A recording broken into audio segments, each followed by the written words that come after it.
Hi hello. இன்னைக்கு போகிற போக்கில் நம்ம கருத்து கணிப்பு என்ன அப்படின்னா, நம்ம ஒரு விஷயம் ஆசைப்படுறோம்னு வச்சுக்கோங்களேன். அது ஆசைப்பட்ட உடனே கிடச்சிருச்சு அப்படின்னா நமக்கு ரொம்ப ஹாப்பியாக இருக்கும்ல.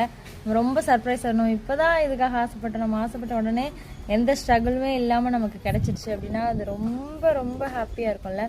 அதுவே நம்ம ஆசைப்பட்ட விஷயத்துக்காக நிறைய போராடி நிறைய ஸ்டெப் எடுத்து அதுக்காக நிறைய முயற்சிகள் பண்ணி ஒரு என்ன சொல்கிறது, ரொம்ப ஒரு ஸ்ட்ரகிளுக்கு அப்புறம் நம்ம ஆசைப்பட்டது நம்ம கையில் கிடைக்கும்போது அதை விட செம்ம கிக்காக இருக்கும்ல. ஸோ நீங்கள் ஆசைப்பட்ட விஷயத்த வந்து கஷ்டமாக இருக்குது, நம்ம ஃபஸ்ட்டு முயற்சியில் ஃபெயிலியர் ஆகிட்டோம் அப்படின்றதுக்காக வந்து விட்டுட்டோம் அப்படின்னா அந்த சந்தோஷம், செம்ம கிக்கான ஒரு சந்தோஷம் வந்து நமக்கு கிடைக்காமலே போயிடும். சில பேருக்கு ஆசைப்பட்ட விஷயம் உடனே கிடைக்கும், அது ரொம்ப ஹாப்பியாக இருக்கும். அதுவே நிறைய போராடி நிறைய முயற்சிகள் பண்ணி நிறைய ஸ்ட்ரகிளுக்கு அப்புறம் கிடைக்கும்போது செம்ம கிக்காக இருக்கும்ல. ஸோ யோசிச்சு பாருங்கள், உன்னோட ஆசைகளையும் கனவுகளையும் என்றைக்கும் யாருக்காகவும் விட்டு கொடுக்கக்கூடாது.